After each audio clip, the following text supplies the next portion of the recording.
نحمدہ و نصلی علی رسولہ الکریم۔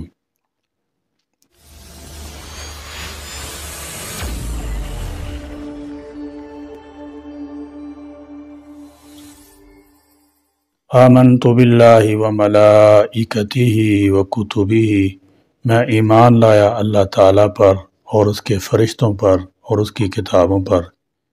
ایمانیات میں سے کتب سابقہ اور قرآن کریم پر مکمل ایمان لانا ایک مومن مسلمان کے لیے انتہائی ضروری ہے۔ اسلامی عقائد کی روشنی میں ایمان بالکتب سے مراد یہ ہے کہ اللہ تعالیٰ جل شانہ نے مخلوق کی ہدایت کے لیے رسولوں پر مختلف کتابوں کو اور صحیفوں کو نازل فرمایا تاکہ ان کے ذریعے وہ دنیا اور آخرت کی سعادت سے بہرور ہو سکیں۔ ان کتابوں کے بارے میں مسلمانوں کا عقیدہ یہ ہے کہ یہ کتابیں من جانب اللہ ہیں جو قوموں کی ہدایت اور رہنمائی کے لیے نازل ہوئیں۔ ایسا ممکن ہے کہ مختلف انبیاء علیہم السلام پر مختلف صحیفے یا کتابیں نازل ہوئی ہوں اور ان کا مکمل مفصل تذکرہ شریعت اسلامی موجود نہ ہو، لیکن اجمالی طور پر ہمیں یہ عقیدہ دے دیا گیا ہے کہ ایسی کتب نازل ہوئی تھیں۔ نیز ایسی کتابیں بھی ہیں کہ جن کتابوں اور انبیاء علیہم السلام کے نام اور جن پر ان کا نزول ہوا بصراحت موجود ہے۔ ہم انہیں بھی من و عن تسلیم کرتے ہیں۔ مثلا سیدنا موسیٰ علیہ السلام پر تورات، سیدنا عیسیٰ علیہ السلام پر انجیل، سیدنا داود علیہ السلام پر زبور اور سیدنا ابراہیم علیہ السلام پر نازل ہونے والے مختلف صحیفوں کا بھی تذکرہ موجود ہے، اور نبی کریم صلی اللہ تعالی علیہ وسلم پر نازل ہونے والی وحی پر ایمان بھی ایمان بالکتب کا حصہ ہے۔ آسمانی کتابوں پر ایمان بنیادی عقائد اور ایمان کے ارکان میں سے ایک رکن ہے، اور کسی شخص کا ایمان اس وقت تک درست نہ ہوگا جب تک وہ اللہ تعالیٰ جل شانہ کی طرف سے وہ اپنے رسولوں پر نازل کی جانے والی کتابوں پر ایمان نہ لے آئے۔ ایمان بالکتب یعنی اللہ تعالیٰ کی اپنے نبیوں پر نازل کردہ کتابوں پر ایمان لانا اسلام کے بنیادی عقائد میں شامل ہے۔ حضرت آدم علیہ السلام سے لے کر حضور نبی کریم صلی اللہ تعالی علیہ وسلم کی بعثت تک جتنے بھی انبیاء کرام علیہ السلام مبعوث ہوئے، اللہ تعالیٰ جل شانہ نے ان میں سے بعض پر کتابیں اور بعض پر صحائف اتارے۔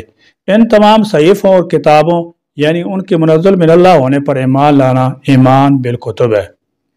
کتابوں سے مراد وہ کتابیں ہیں جنہیں اللہ تعالیٰ جل شانہ نے لوگوں کے لیے رحمت و ہدایت بنا کر اتارا ہے تاکہ ان کے ذریعے وہ دنیا اور آخرت میں سعادت حاصل کریں۔ کتابوں پر ایمان لانا ان امور کو شامل ہے۔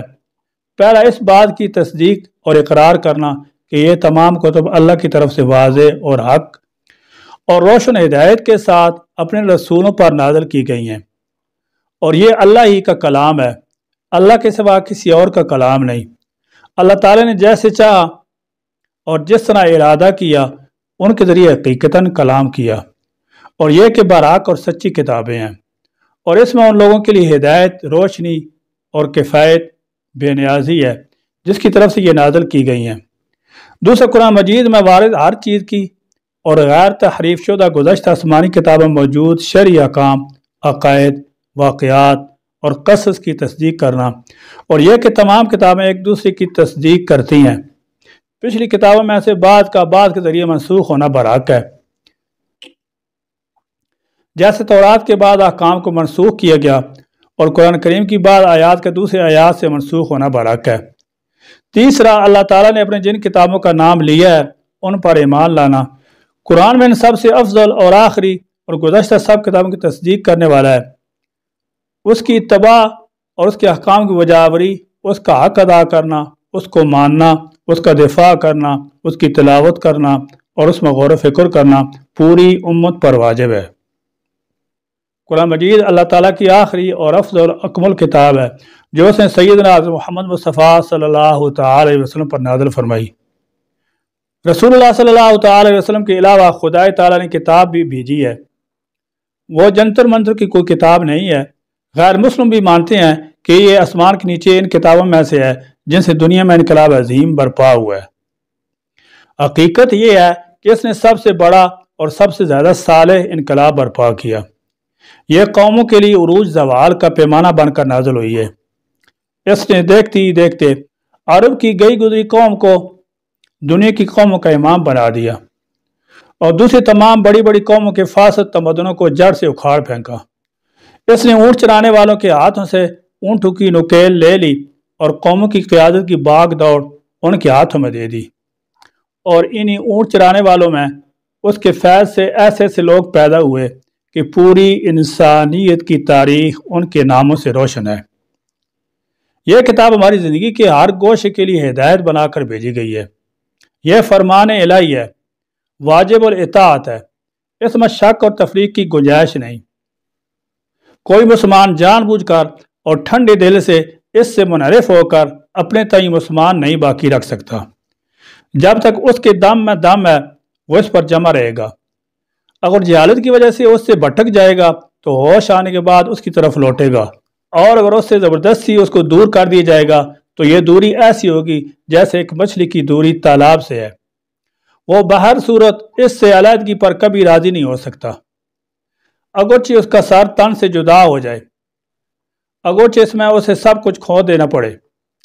اس کتاب عزیز کے ساتھ ہمارے تعلق کی نوعیت صرف یہ نہیں ہے کہ اگر وہ کبھی زمین پر گر جائے تو اس کے برابر کہیں تول کر صدقہ کر دیا جائے۔ اس کا جزدان نہایت عمدہ مخمل کو ستھری الماری میں سے رکھا جائے، اور ہرگز یہ بھی نہیں کہ کوئی مرنے لگے تو اس پر سورہ یاسین پڑھ کر دم کر دیجئے۔ وہ جان نکالنے کے لیے سہولت کا نسخہ ہی بن کر نہیں آئی ہے، بلکہ انسان کے لیے ہدایت اور حیات کا سرچشمہ بن کر آئی ہے۔ سورج تاریک ہو جائے تو جہاں تاریک نہ ہوگا، چاند بے نور ہو جائے تو دنیا اندھیری نہ ہوگی، ستارے جھڑ جائیں تو کوئی انقلاب برپا نہ ہوگا، لیکن اگر قرآن جہان سے غائب ہو جائے تو پھر دنیا کو کہیں سے روشنی نہیں مل سکتی۔ من لم یجعل اللہ نورا فما لہ من نور۔ یہ کتاب عزیز وہ ہے جو تہذیب تمدن اور نیکی سعادت کا سرچشمہ ہے۔ اس ظالم انسان کے جواب میں جس نے کہا تھا کہ جب تک یہ کتاب باقی ہے دنیا میں امن قائم ہی نہیں ہو سکتا، میں یہ کہتا ہوں کہ دنیا کی بڑی سی بڑی تباہی بھی دنیا سے نیکی اور امن عدل کے آثار نہیں مٹا سکتی۔ اگر یہ کتاب صفحہ عالم پر موجود ہے، اسے جاننا، اس پر ایمان لانا، اس کے مطابق عمل کرنا، اس کے علم و عمل کو وراثت میں منتقل کرنا، اس کے لیے گردن کٹانا ہمارے فرائض اور اس کتاب کے حقوق میں سے ہے۔ یہ ہمارے دین کی مسلمات میں سے ہے۔ میں کہہ چکا ہوں کہ ہمارا رشتہ خون کی بنا پر نہیں ہے، اس کتاب کی بنا پر ہے۔ جو اس کتاب کو مانتا ہے وہ ہمارا ہے اور ہم اس کے ہیں، اور جو اس سے منحرف ہے نہ وہ ہمارا ہے نہ ہم اس کے ہیں۔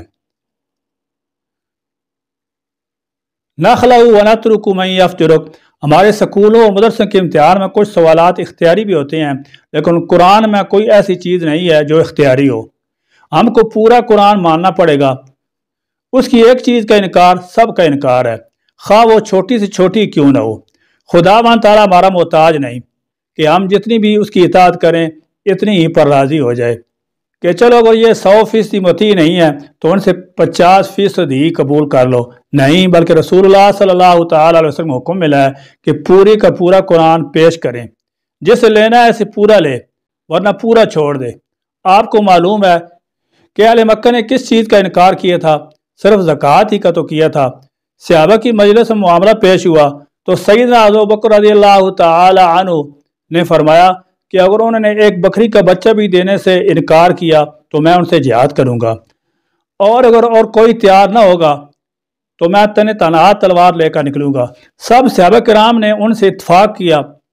اس سے ظاہر ہو گیا کہ احکام دین میں ہم کسی قسم کی تفریق تقسیم نہیں کر سکتے۔ بہرحال یہاں وہ کتابیں مراد ہیں جنہیں اللہ تعالیٰ نے مخلوق پر کرم فرماتے ہوئے ان کی ہدایات کے لیے اپنے رسولوں پر نازل فرمایا تھا، تاکہ ان کے ذریعے سے وہ اپنی دینی دنیوی خوشبختی حاصل کر سکیں۔ اللہ تعالیٰ جل شان ہمیں دین و شریعت کے تمام احکامات کو سمجھنے اور ان کے مطابق زندگی گزارنے کی توفیق عطا فرمائے۔ آمین یا رب العالمین۔ وآخر دعوانا الحمدللہ رب العالمین۔